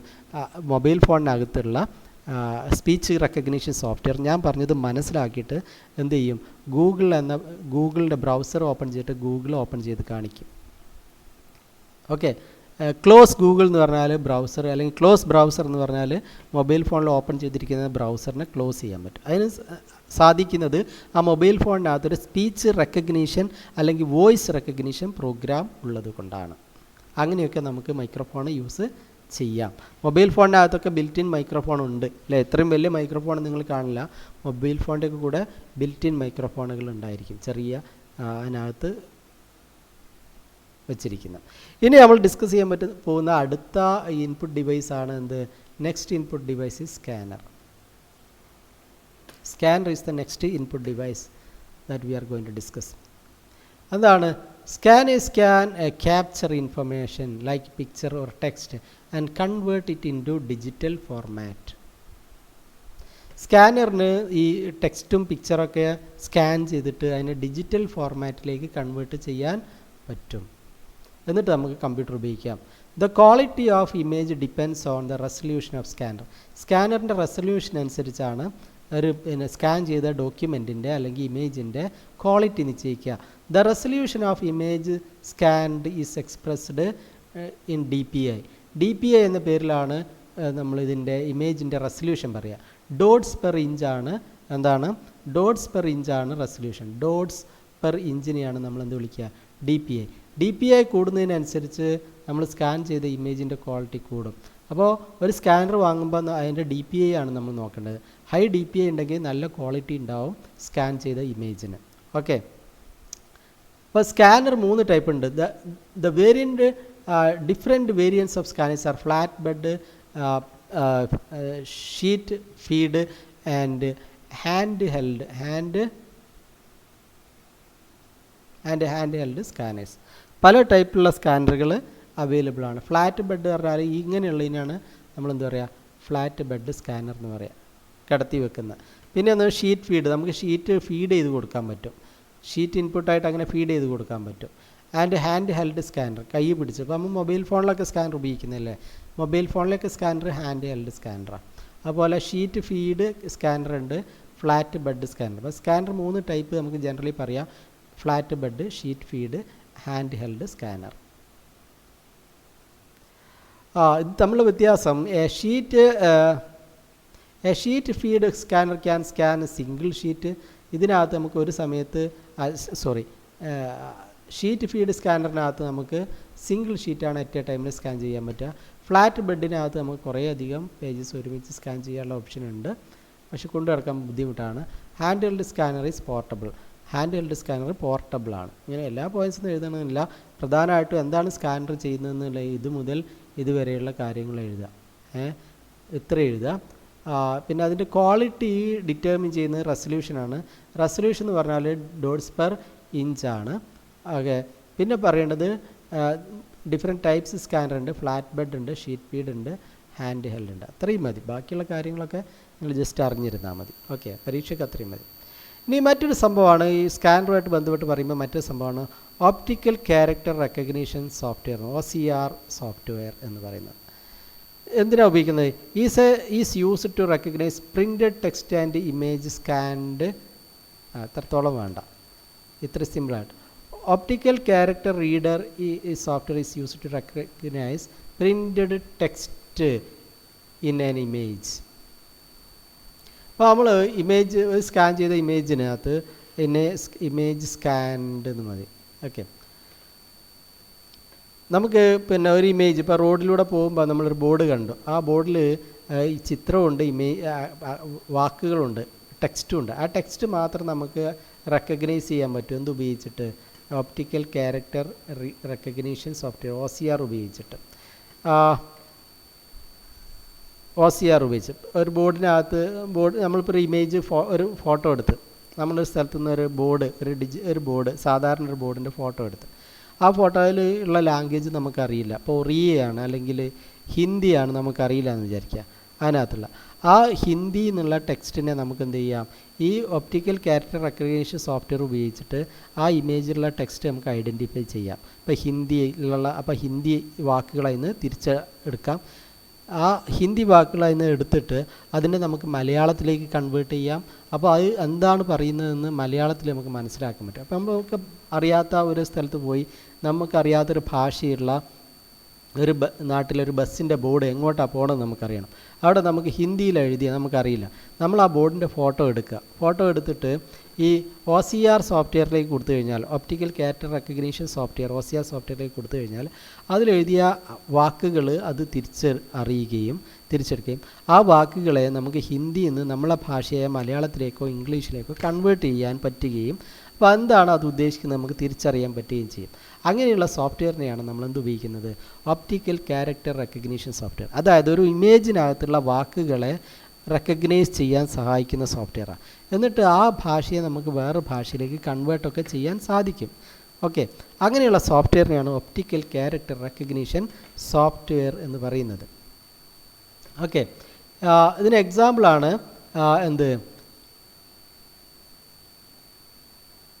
Accurate OCR SDK, Hindi OCR software, അക്ഷര മലയാളം OCR, ഇതെല്ലാം OCR സോഫ്റ്റ്വെയറുകൾക്ക് എക്സാമ്പിൾസാണ്. ഓക്കെ, ഇതിൻ്റെ ഏറ്റവും വലിയ അഡ്വാൻറ്റേജ് ഞാൻ നേരത്തെ പറഞ്ഞതാണ്. നമുക്ക് അറിയാത്തൊരു ലൊക്കേഷൻ പോയി കഴിഞ്ഞാൽ ഒരു ബസ്സിൻ്റെ ബോർഡ് വായിക്കാൻ പറ്റുന്നില്ല. നമ്മൾ എന്ത് ചെയ്യുക, അതിൻ്റെ ഇമേജ് എടുക്കുക, നേരെ ഓഫ്സിയർ സോഫ്റ്റ്വെയറിൽ കൊടുക്കുക. അപ്പോൾ അതിനുള്ള വാക്കുകൾ അത് തിരിച്ചറിയും. എന്നിട്ട് ആ വാക്ക് ഹിന്ദിയാണെന്ന് വിചാരിക്കുക, അല്ലെങ്കിൽ ഒറിയയാണെന്ന് വിചാരിക്കുക. ഒറിയയുള്ള വാക്കുകളായിരിക്കും. ആ വാക്കിനെ നമുക്ക് മലയാളത്തിലേക്കോ ഇംഗ്ലീഷിലേക്കോ ഒക്കെ ട്രാൻസ്ലേറ്റ് ചെയ്യാം.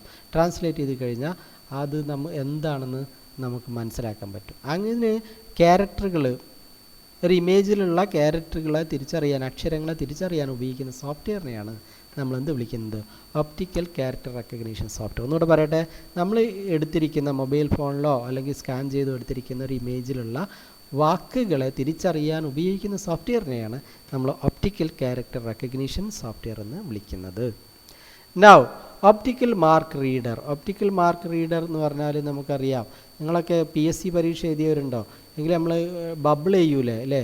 ABCD എന്നുള്ള ഓപ്ഷൻ നേരെ ബബിൾ ചെയ്യും. ബബിൾ ചെയ്യും അല്ലേ? ആ ബബിൾ ചെയ്ത ഷീറ്റാണ് പിന്നെ ഒരു മെഷീനിൽ വെച്ചിട്ട് നമ്മൾ എഴുതിയ ആൻസർ കറക്റ്റാണോ അല്ലേ എന്നൊക്കെ ഐഡൻറ്റിഫൈ ചെയ്യുന്നത്. അതിനെയാണ് ഒപ്റ്റിക്കൽ മാർക്ക് റീഡർ എന്ന് പറയുന്നത്. OMR technology scans printed form and reads pre defined positions and records the marks on the form. ഒരു ഫോമിലുള്ള മാർക്കുകളെ റെക്കഗ്നൈസ് ചെയ്തിട്ട് അതിൻ്റെ പൊസിഷനും ഐഡൻറ്റിഫൈ ചെയ്തിട്ട് ചെയ്യാൻ സഹായിക്കുന്ന ഒരു റീഡറാണ് ഒപ്റ്റിക്കൽ മാർക്ക് റീഡർ. ലൈറ്റ് ഉപയോഗിച്ചിട്ടാണ് അത് റീഡ് ചെയ്യുന്നത്. Optical mark reader. ഇപ്പോൾ നമ്മൾ പേന കൊണ്ട് ബബിൾ ചെയ്തത് ലൈറ്റ് ഉപയോഗിച്ച് ഈ ബബിളിനെ നമുക്ക് റീഡ് ചെയ്യാൻ സാധിക്കും. ബബിളിനെ റീഡ് ചെയ്യാൻ സാധിക്കും. അതിനാണ് ഒപ്റ്റിക്കൽ മാർക്ക് റീഡർ എന്ന് പറയുന്നത്. This technology is useful for application in which a large number of ഇത് വേണ്ട, അത്രത്തോളം എഴുതേണ്ട കാര്യമില്ല. This technology ഇങ്ങനെ എഴുതാം. This technology is useful for objective types and questionnaires. ഇത്ര എഴുതിയാൽ മതി. This technology is useful for objective type test and questionnaires. Objective type exam ഒക്കെ എഴുതാൻ ഈ ഒപ്റ്റിക്കൽ മാർക്ക് റീഡർ നമുക്ക് ഉപയോഗിക്കാം. കണ്ടോ, ഇങ്ങനെയുള്ളൊരു ഷീറ്റാണ് നമുക്ക് തരിക. ഇത് നമ്മളിങ്ങനെ മാർക്ക് ചെയ്യും, ആവശ്യമുള്ളിടത്തൊക്കെ ഇങ്ങനെ മാർക്ക് ചെയ്യും. എവിടേക്കാണ് മാർക്ക് ചെയ്യേണ്ടത് മാർക്ക് ചെയ്യും. എന്നിട്ട് ഈ മെഷീൻ എന്ത് ചെയ്യും, ഈ മാർക്കുകൾ റീഡ് ചെയ്യും. അതിൻ്റെ ഒരു വീഡിയോ നമുക്ക് ജസ്റ്റ് ഒന്ന് കണ്ടു നോക്കാം. ഒപ്റ്റിക്കൽ മാർക്ക് റീഡറിൻ്റെ നമുക്ക് യൂട്യൂബിൽ പോയി കഴിഞ്ഞാൽ കാണാൻ പറ്റും.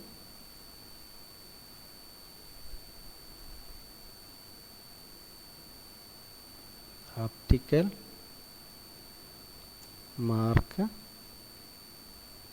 റീഡർ ഉണ്ടോ?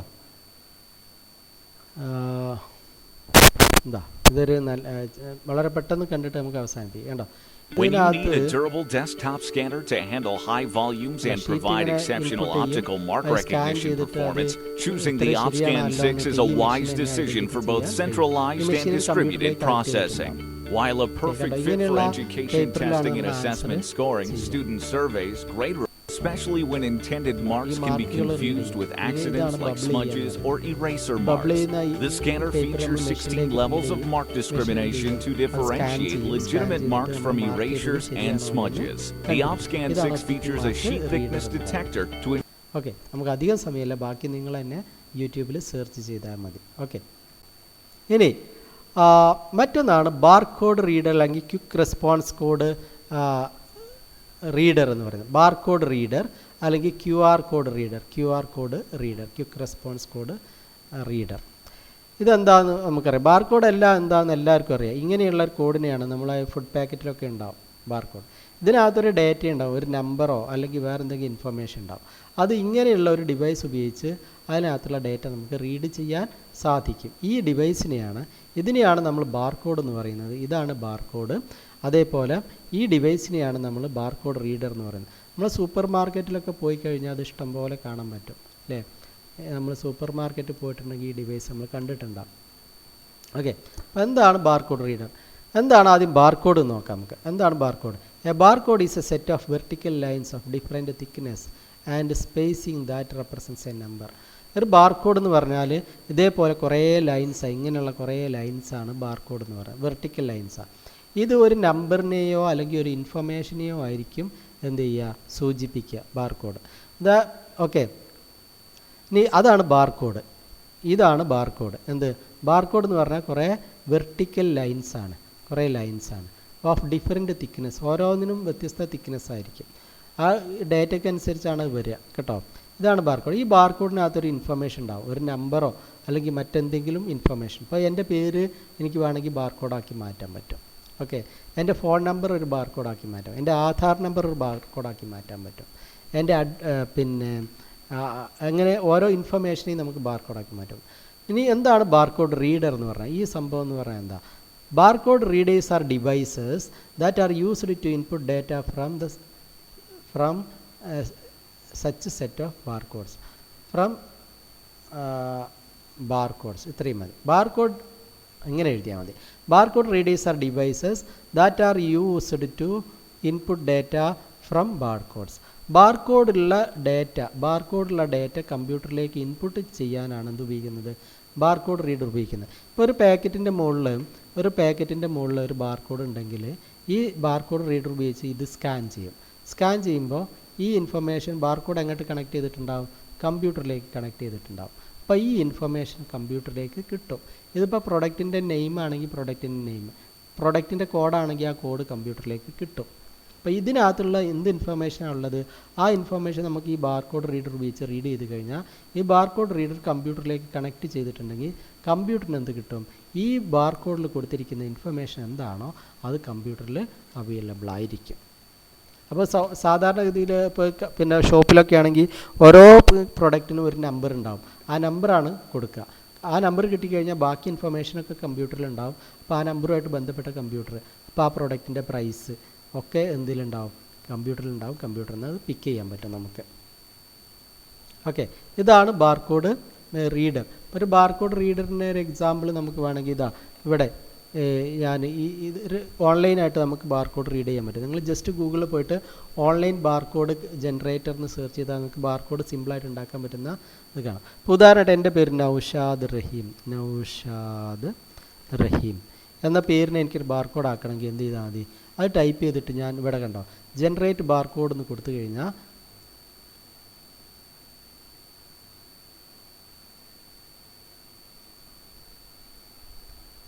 ഇത് കണ്ടിന്യൂ നെറ്റ്വർക്കിൽ എന്തോ പ്രശ്നം വന്നിട്ടുണ്ട്, നമുക്ക് നോക്കാം. 1 സെക്കൻഡ്.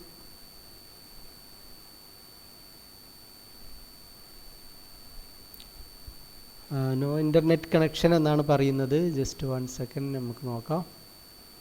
കണ്ടിന്യൂ.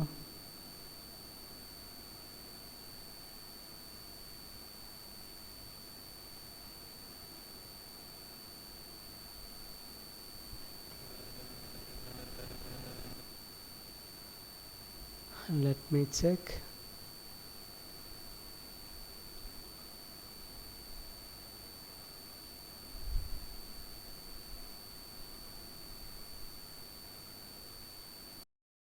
ഓക്കെ, നമുക്ക് പിന്നെ കണ്ടിന്യൂ ചെയ്യാം. ഞാൻ നെറ്റ് കണക്ഷൻ ഓക്കെ ആക്കി. ഇപ്പോൾ എൻ്റെ പേരിൽ നൗഷാദ് റഹീം. ഈ പേര് എനിക്ക് ബാർകോഡ് ആക്കണമെങ്കിൽ ഇവിടെ ജനറേറ്റ് ബാർകോഡ് എന്ന് കൊടുത്തു കഴിഞ്ഞാൽ കണ്ടോ, ഇത് എൻ്റെ പേരിന് തുല്യമായിട്ടുള്ള ബാർകോഡാണ് ഇവിടെ. ഇനിയിപ്പോൾ ഞാൻ ഇപ്പോൾ എൻ്റെ ഫോൺ നമ്പർ എനിക്ക് പിന്നെ ബാർകോഡ് ആക്കണം. 73564366 സംതിങ് ആയി ടൈപ്പിഡ്. ഓക്കെ, അപ്പോൾ അത് ബാർകോഡ് ആക്കണമെങ്കിൽ അതിന് തുല്യമായിട്ടുള്ള ബാർകോഡാണ് ഈ വന്നിരിക്കുന്നത്. ഈ ബാർകോഡ് നമുക്കൊരു സ്കാനർ ഉപയോഗിച്ചിട്ട് നമുക്ക് എന്ത് ചെയ്യാൻ പറ്റും? ബാർകോഡ് റീഡ് ചെയ്യാൻ പറ്റും. ബാർകോഡ് റീഡ് ചെയ്യണം എങ്ങനെയാണെന്ന് നമുക്ക് നോക്കാം. സീ ദിസ് എങ്ങനെയാണ് നോക്കാം. फटाक से आ रहे हैं ना जी, डोंट वरी। तो हमने क्या करेंगे, ये जो बारकोड को ऐसे रख दीजिए, मैं स्कैन कर दे रहा हूँ. देखो फटाक से आ गया जी, एकदम फास्ट में आ गया वो. और एक बार स्कैन करता हूँ, फटाक से आ रहे हैं ना जी, डोंट वरी। तो हमने क्या करेंगे, ये जो बारकोड को मतलब थोड़ा सा इसको है ना, इसको एक कोइन लगा करके हम स्क्रबिंग कर देंगे इसको, है ना जी. ये हल्का फुल्का टूट के आता है इस तरीके से. करेक्ट और नो? ഡീറ്റെയിൽസിലേക്ക് ഇനി അധികം നമ്മൾ പോകുന്നില്ല. ഇതാണ് ബാർകോഡ് റീഡർ, അതാണ് ബാർകോഡ്. ഓക്കെ, ഇനി വാട്ട് ഇസ് ബാർകോഡ് എന്നുള്ളതിന് ആൻസർ ആയില്ലേ? Barcode, what is barcode? Barcode is A set of vertical lines കുറേ ലൈനുകളാണ് ബാർകോഡ് എന്ന് പറഞ്ഞാൽ, കുറേ vertical lines. So A barcode is A set of vertical lines of different thickness, വ്യത്യസ്ത thickness ഉള്ള, കനം വ്യത്യാസമുള്ള, ആൻഡ് സ്പേസിങ്, അതിൻ്റെ ഇടയ്ക്ക് സ്പേസ് ഉണ്ടാവും. ദാറ്റ് റെപ്രസെൻറ്റ്സ് എ നമ്പർ, അതൊരു നമ്പറിനെ റെപ്രസെൻ്റ് ചെയ്യുന്നു. നമ്പർ മാത്രമാണെന്നില്ല, നമുക്ക് ക്യാരക്ടറിനെയും നമ്പർ ആക്കിയല്ലോ.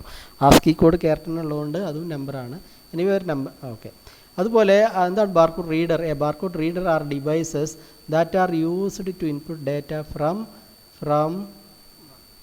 ഫ്രം ഇത് വേണ്ട ഫ്രം ബാർകോഡ്സ്. ബാർകോഡുള്ള ഡാറ്റ കമ്പ്യൂട്ടറിലേക്ക് ഇൻപുട്ട് ചെയ്യാനാണ് എന്ത് ഉപയോഗിക്കുന്നത്? ഈ ബാർകോഡ് റീഡർ എന്നുള്ള ഡിവൈസ് യൂസ് ചെയ്യുന്നത്. ഓക്കെ. അത് നമുക്ക് എവിടെയൊക്കെ യൂസ് ചെയ്യാം? ഷോപ്പുകളിലൊക്കെ യൂസ് ചെയ്യാം. മറ്റൊരു ബാർകോഡാണ് ഇപ്പോൾ നമ്മൾ കാണുന്നൊരു ബാർകോഡാണ് QR code, quick response code എന്നറിയപ്പെടുന്ന QR code, quick response code, QR code. ഇത് സിംഗിൾ ഡയമെൻഷനാണ്, 1D ആണ്. സിംഗിൾ ഡയമെൻഷനാണ് ബാർകോഡ്. സിംഗിൾ ഡയമെൻഷനൽ ആണ് എന്ത്? ബാർകോഡ്. സാധാരണ ബാർകോഡ് സിംഗിൾ ഡയമെൻഷനാണ്. എൻ്റെ അർത്ഥം അതിനകത്ത് ഒരു ഇൻഫർമേഷനെ സ്റ്റോർ ചെയ്യാൻ പറ്റുള്ളൂ. അപ്പോൾ ഇതിനകത്ത് വേണമെങ്കിൽ എനിക്ക് എൻ്റെ ഫോൺ നമ്പർ സ്റ്റോർ ചെയ്യാം, പിന്നെ വേറെ ഒന്നും സ്റ്റോർ ചെയ്യാൻ പറ്റില്ല. അല്ലെങ്കിൽ എനിക്ക് എന്ത് ചെയ്യാം? എൻ്റെ നെയിം സ്റ്റോർ ചെയ്യാം. സോ ഒരു ഇൻഫർമേഷൻ മാത്രം ഒരു ബാർകോഡിനകത്ത് നമ്മൾ സ്റ്റോർ ചെയ്യാം. ഒരു പ്രൊഡക്റ്റിൻ്റെ നമ്പർ സ്റ്റോർ ചെയ്യാം, ഒരു കമ്പനിയുടെ പേര് സ്റ്റോർ ചെയ്യാം, കമ്പനിയുടെ നമ്പർ സ്റ്റോർ ചെയ്യാം, ഫോൺ നമ്പർ സ്റ്റോർ ചെയ്യാം. ഒരു ഇൻഫർമേഷൻ മാത്രം ഒരു ബാർകോഡ്. ഒന്നിലധികം ഇൻഫർമേഷൻ ഒരു ബാർകോഡിൽ സ്റ്റോർ ചെയ്യണമെങ്കിൽ നമ്മൾ ബാർകോഡിന് പകരം എന്ത് ഉപയോഗിക്കണം? ബാർകോഡിന് പകരം നമ്മൾ QR കോഡ് ഉപയോഗിക്കണം. QR code. അപ്പോൾ എന്താണ് QR കോഡ് നോക്കാം. QR code is similar to barcode. ഇത് സമാനമാണ് ഏകദേശം. Barcodes are single dimensional. Barcode single ഡയമെൻഷനാണ്. അതിൻ്റെ അർത്ഥം ബാർകോഡിൽ ഒരു ഇൻഫർമേഷൻ എഴുതാൻ പറ്റുള്ളൂ. എന്നാൽ QR codes are 2 dimensional. QR codes 2 ഡയമെൻഷനാണ്. ഒന്നിലധികം ഇൻഫർമേഷൻ QR കോഡ്. ഇത് ഒരു QR കോഡാണ്. ഇതിൽ നമുക്ക് ഒന്നിലധികം ഇൻഫർമേഷൻ സ്റ്റോർ ചെയ്യാൻ പറ്റും. ഇപ്പോൾ ഉദാഹരണമായിട്ട് എൻ്റെ ഫോൺ നമ്പറും എൻ്റെ നെയിമും എൻ്റെ ആധാർ നമ്പർ എല്ലാം കൂടെ ഇതിനകത്ത് നമുക്ക് ഒരുമിച്ച് സ്റ്റോർ വേണമെങ്കിൽ ചെയ്യാൻ പറ്റും. ഒന്നിലധികം ഇൻഫർമേഷൻ നമുക്ക് സ്റ്റോർ ചെയ്യാൻ പറ്റും QR കോഡിനകത്ത് എന്നുള്ളതാണ്. The 2-dimensional way of storing data allows QR code to store more data than standard bar. Standard ബാർകോഡിനേക്കാൾ ഡേറ്റ ഇതിനകത്ത് സ്റ്റോർ ചെയ്യാൻ പറ്റും. എന്തൊക്കെ സ്റ്റോർ ചെയ്യാം? ദിസ് കോഡ് അല്ലെങ്കിൽ QR code can store website URL, വെബ്സൈറ്റിൻ്റെ അഡ്രസ്സ് സ്റ്റോർ ചെയ്യാം, പ്ലെയിൻ ടെക്സ്റ്റ് സ്റ്റോർ ചെയ്യാം, ഫോൺ നമ്പർ സ്റ്റോർ ചെയ്യാം, ഇമെയിൽ അഡ്രസ്സ് സ്റ്റോർ ചെയ്യാം, and any other alphanumeric data.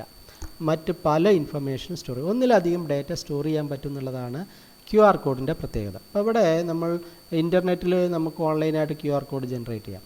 ഉദാഹരണമായിട്ട് ഞാനിപ്പോൾ ഇതിപ്പോൾ ഒരു QR കോഡാണ്. ഈ QR കോഡിൽ വരുന്ന മാറ്റം നോക്കിയാൽ എൻ്റെ പേര് ഞാൻ ഇവിടെ കൊടുക്കുന്നത് നൗഷാദ് റഹീം.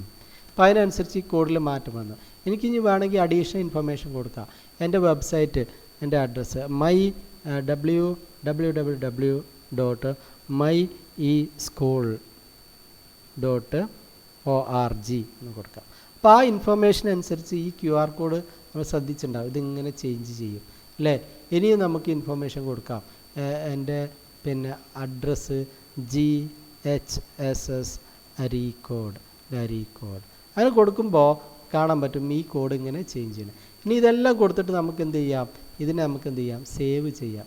സേവ് ചെയ്യുമ്പോൾ ഏത് ഫോർമാറ്റ് ഒരു ഫയൽ കൊടുക്കാൻ പറ്റും. അപ്പം ഞാൻ നൗഷാദ് റഹീമിൻ്റെ NR കൊടുത്തു, ആ പേരിൽ ഞാൻ സേവ് ചെയ്തു.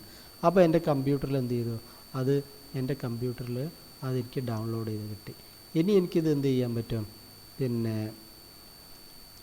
ഇതിനെ എനിക്ക് എടുത്ത് പ്രിൻ്റ് ചെയ്തിട്ട് എനിക്ക് എവിടെയെങ്കിലും എന്ത് ചെയ്യാൻ പറ്റും? ഒട്ടിച്ച് വെക്കണമെങ്കിൽ ഒട്ടിച്ച് വെക്കാം. കണ്ടോ, ഈ കോഡ് എനിക്ക് പ്രിൻ്റ് ചെയ്തിട്ട് എന്ത് ചെയ്യാൻ പറ്റും? എനിക്ക് ഇപ്പോൾ എൻ്റെ പ്രൊഡക്റ്റിൽ അല്ലെങ്കിൽ എൻ്റെ ബുക്കിനകത്തോ അല്ലെങ്കിൽ എൻ്റെ ഈ ഇൻവിറ്റേഷൻ കാർഡിനകത്തോ ഒക്കെ എനിക്ക് ഒട്ടിച്ച് വെക്കാൻ പറ്റും അല്ലേ. ഇതാണ് QR കോഡും ബാർകോഡും തമ്മിലുള്ള വ്യത്യാസം. ബാർകോഡിനകത്തൊരു സിംഗിൾ ഇൻഫർമേഷനെ സ്റ്റോർ ചെയ്യാൻ പറ്റുള്ളൂ. QR കോഡിനകത്ത് നമുക്ക് എന്ത് ചെയ്യാൻ പറ്റും? മൾട്ടിപ്പിൾ ഇൻഫർമേഷൻസ് നമുക്ക് സ്റ്റോർ ചെയ്യാൻ പറ്റും എന്നുള്ളതാണ് മനസ്സിലാക്കേണ്ടത്. ഓക്കെ, അപ്പോൾ അതെന്താണെന്ന് മനസ്സിലായി. ബാർകോഡും QR കോഡും നമ്മൾ പഠിച്ചു കഴിഞ്ഞു. ഇനി നമുക്ക് ഡിസ്കസ് ചെയ്യാനുള്ളത് പ്രധാനപ്പെട്ട ഒന്നാണ് magnetic ink character recognition, MICR എന്ന് പറയുന്നത്. MICR magnetic ink character recognition reader.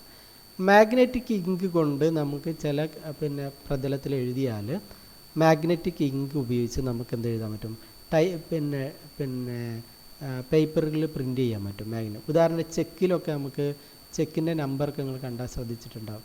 Check number, check ഇങ്ങനെയല്ല എഴുതുക അല്ലേ, CHEQ, ചെക്ക് നമ്പർ ശ്രദ്ധിച്ചാൽ അതൊക്കെ മാഗ്നറ്റിക് ഇങ്ക് കൊണ്ടാണ്.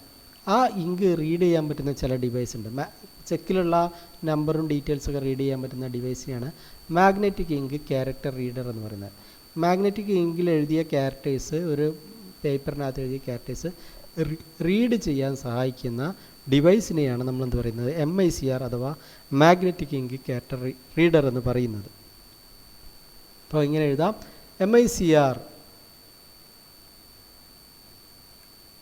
MICR readers are used in banks for faster electronic clearing checks. Check clear ചെയ്യാനാണ്, check read ചെയ്യാനാണ് MICR യൂസ് ചെയ്യുന്നത് പെട്ടെന്ന്. The lower portion of a check contains a number, branch code, bank code, etc. printed in special font using containing iron oxide particles. അത്ര എഴുതണ്ട, ഇങ്ങനെ എഴുതിയാൽ മതി. അത്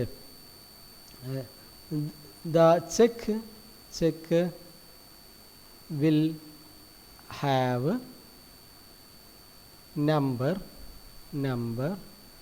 written using magnetic ink. Magnetic ink കൊണ്ട് എഴുതിയ നമ്പറുകൾ എവിടെ ഉണ്ടാവും? The check will have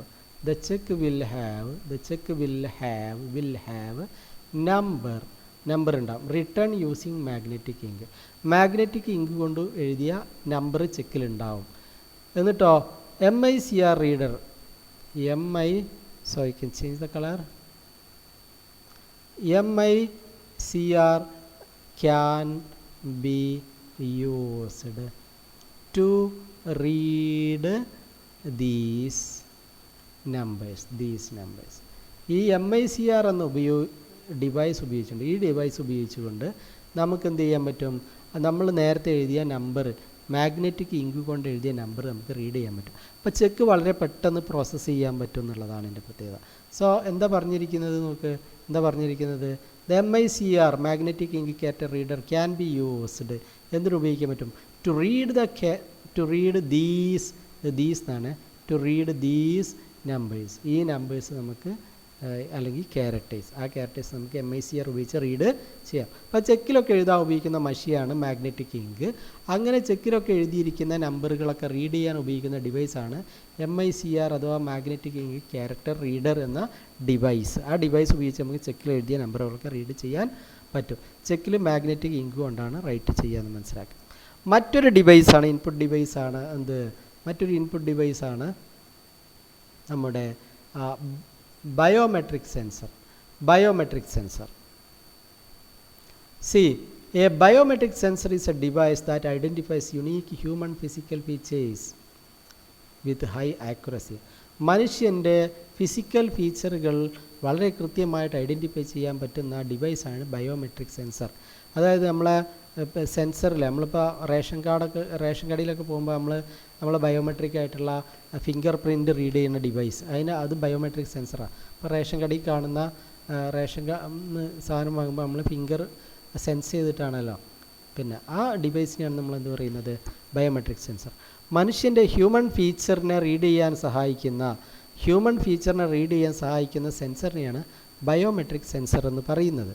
okay, ഒരു എക്സാമ്പിളാണ് finger print readers, retina, iris pattern ഒക്കെ എന്താണ്, പിന്നെ നമ്മുടെ ബയോമെട്രിക് ഇൻഫർമേഷനാണ്. ബയോമെട്രിക് ഇൻഫർമേഷൻസിന് എക്സാമ്പിളാണ് എന്ത്, ബയോമെട്രിക്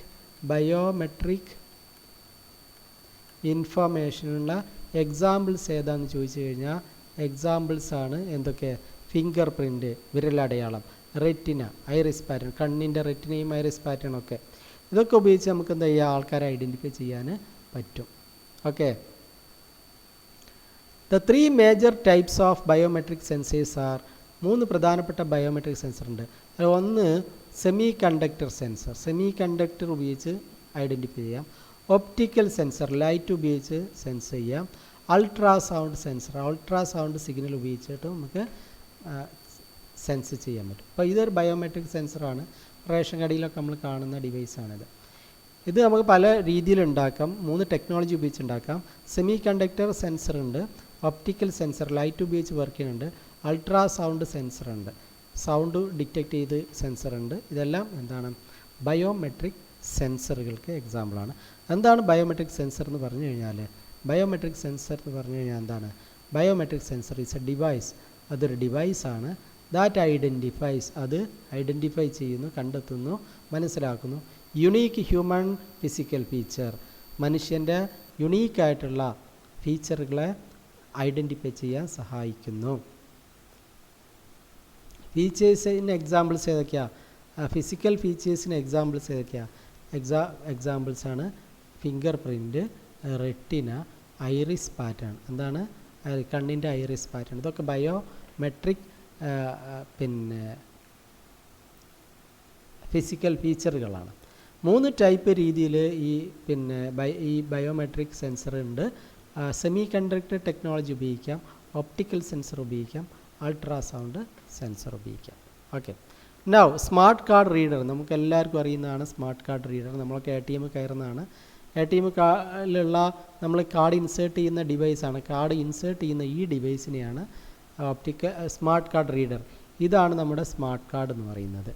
ആ റീഡ് ചെയ്യാൻ ഉപയോഗിക്കുന്ന ഡിവൈസ് അതിനെയാണ് ഇപ്പോൾ നമ്മൾ പെട്രോൾ പമ്പിലൊക്കെ പെട്രോൾ അടിക്കുമ്പം കാർഡ് ഉപയോഗിച്ച് നമ്മൾ പെട്രോൾ അടിക്കുമ്പോൾ അവരുടെ കയ്യിലൊരു ഡിവൈസ് ഉണ്ട്. ആ ഡിവൈസിനെയാണ് നമ്മൾ സ്മാർട്ട് കാർഡ് റീഡർ എന്ന് പറയുന്നത്, അല്ലേ? സോ എന്താണ് smart card? A smart card is a plastic card that stores and transfers data. Smart card പറഞ്ഞാൽ ഒരു പ്ലാസ്റ്റിക് കാർഡാണ്. അതിനകത്ത് നമുക്ക് ഡേറ്റ സ്റ്റോർ ചെയ്യാനും പ്രോസസ്സ് ചെയ്യാനും സാധിക്കും. The card may contain a memory or a microprocessor. കാർഡിനകത്തൊരു മെമ്മറി ചിപ്പ് ഉണ്ടാവും, അല്ലെങ്കിൽ മൈക്രോ പ്രൊസസ്സർ ഉണ്ടാവും. Memory card simply store data. Memory കാർഡാണെങ്കിൽ ഒരു ഡേറ്റ സ്റ്റോർ ചെയ്യാൻ പറ്റും. While a microprocessor card on the other hand can add, delete and manipulate information in its memory. മൈക്രോ പ്രൊസസ്സറുള്ള കാർഡാണെങ്കിൽ അതിന് ഡേറ്റിനെ പ്രോസസ്സ് ചെയ്യാൻ പറ്റും, ഡേറ്റയെ ആഡ് ചെയ്യാൻ പറ്റും, ഡേറ്റയെ ഡിലീറ്റ് ചെയ്യാൻ പറ്റും, ഡേറ്റയെ മാനിപ്പുലേറ്റ് ചെയ്യാൻ പറ്റും. അതായത് ഡേറ്റയെ പ്രോസസ്സ് ചെയ്യാൻ പറ്റും. മെമ്മറി കാർഡ് മാത്രമാണെങ്കിൽ ഡേറ്റ സ്റ്റോർ ചെയ്യാൻ മാത്രമേ സാധിക്കുകയുള്ളൂ. മറിച്ച് ചിപ്പുള്ള കാർഡാണെങ്കിൽ ഡേറ്റിനെ പ്രോസസ്സ് ചെയ്യാൻ കൂടി സാധിക്കുന്നതാണ്. So that is what smart card. നമുക്കറിയാം, നമ്മളെല്ലാവരും ഉപയോഗിക്കുന്ന ATM കാർഡിനാണ് സ്മാർട്ട് കാർഡ്. സ്മാർട്ട് കാർഡ് എവിടെയൊക്കെ ഉപയോഗിക്കുന്നു എന്ന് ചോദിച്ചു കഴിഞ്ഞാൽ, smart card is used in most banking, health care, telephone calling, electronic cash payment and other application. പല സ്ഥലത്ത് ഇപ്പോൾ നമുക്ക് ഹെൽത്ത് കാർഡായിട്ട് ഉപയോഗിക്കാം, അല്ലേ? നമ്മുടെ ഇൻഷുറൻസ് കാർഡുകളുണ്ട് സ്മാർട്ട് കാർഡായിട്ട്, ശരിയല്ലേ? ബാങ്കിൽ ATM കാർഡായിട്ട് യൂസ് ചെയ്യാം. ടെലിഫോൺ കോളിങ്ങിനൊക്കെ പണ്ട് ഉപയോഗിച്ചിരുന്നു സ്മാർട്ട് കാർഡ് ഉപയോഗിച്ച്. നമ്മുടെ കേബിൾ കണക്ഷൻകാർ നമുക്ക് കാർഡ് തന്നിട്ട് റീചാർജ് ചെയ്യാൻ സാധിക്കും, അല്ലേ? അങ്ങനെയുള്ള പല കാര്യങ്ങൾക്കും ഇപ്പോൾ ഫ്യൂവൽ കാർഡൊക്കെ ആയിട്ട് സ്മാർട്ട് കാർഡ് യൂസ് ചെയ്യാം. ഓക്കെ, നൗ ഇൻപുട്ട് ഡിവൈസിലെ ലാസ്റ്റ് ഡിവൈസാണ് നമ്മൾ ഡിസ്കസ് ചെയ്യാൻ പോകുന്നത്. That is digital camera. Digital camera എല്ലാവർക്കും അറിയാം. നമ്മൾ കമ്പ്യൂട്ടറിനകത്തുള്ള നമ്മുടെ മൊബൈൽ ഫോണിനൊക്കെ അകത്തുള്ള ക്യാമറ ഡിജിറ്റൽ ക്യാമറയാണ്. പണ്ടത്തെ ക്യാമറയല്ല ഡിജിറ്റൽ ക്യാമറ, അല്ലേ? പണ്ട് അനലോഗ് ക്യാമറ ആയിരുന്നു. Digital camera can take pictures and videos and convert them into digital format. Digital ഫോമിലേക്ക് കൺവേർട്ട് ചെയ്യും ഡേറ്റയെ. നമ്മളെടുക്കുന്ന ഫോട്ടോ ഒക്കെ കമ്പ്യൂട്ടറിന് പ്രസ് ചെയ്യാൻ പറ്റുന്ന രീതിയിൽ ഡിജിറ്റൽ ഫോർമാറ്റിലേക്ക് കൺവേർട്ട് ചെയ്യുന്ന ക്യാമറയാണ് digital camera. Pictures or videos taken using digital camera are stored inside it's memory. ഈ നമ്മളെടുക്കുന്ന ചിത്രങ്ങളൊക്കെ എവിടെയാണ് സ്റ്റോർ ചെയ്യുക? മെമ്മറിക്കകത്ത് സ്റ്റോർ ചെയ്യുക. പണ്ട് റീലിനകത്താണ് സ്റ്റോർ ചെയ്തിരുന്നത്. ഇപ്പോൾ അങ്ങനെയല്ല. ഇപ്പോൾ എവിടെയാണ്? മെമ്മറിക്കകത്താണ് സ്റ്റോർ ചെയ്യുക. And can be transferred to a computer. ആ മെമ്മറിയിലുള്ള ഡേറ്റ നമുക്ക് കമ്പ്യൂട്ടറിലേക്ക് ട്രാൻസ്ഫർ ചെയ്യുകയും പ്രോസസ്സ് ചെയ്യുകയൊക്കെ ചെയ്യാം. ഓക്കെ, അതാണ് digital camera. So what is digital camera? Digital camera can take pictures and videos and convert them into digital format. Digital ക്യാമറയ്ക്ക് പിക്ചറും വീഡിയോ ഒക്കെ എടുത്തിട്ട് അതിന് ഡിജിറ്റൽ ഫോർമാറ്റിൽ കൺവേർട്ട് ചെയ്യാം. അത് നമുക്കൊരു കമ്പ്യൂട്ടറിലേക്ക് ട്രാൻസ്ഫർ ചെയ്യാം, അല്ലേ? Pictures or videos taken using digital camera are stored inside its മെമ്മറിക്കകത്ത് സ്റ്റോർ ചെയ്യുന്നു.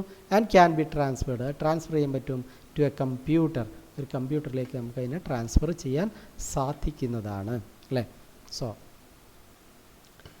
പിന്നെ അതിൻ്റെ പ്രധാനപ്പെട്ട ഒരു എലമെൻ്റാണ് ചാർജ് കപ്പിൾഡ് ഡിവൈസ് എന്ന സംഭവമുണ്ട്. റെസൊല്യൂഷൻ, ദ ക്വാളിറ്റി, ഇത് വേണമെങ്കിൽ എഴുതാം. The quality of lens, the charge coupled device, CCD എന്ന ഡിവൈസ് ഉണ്ട്.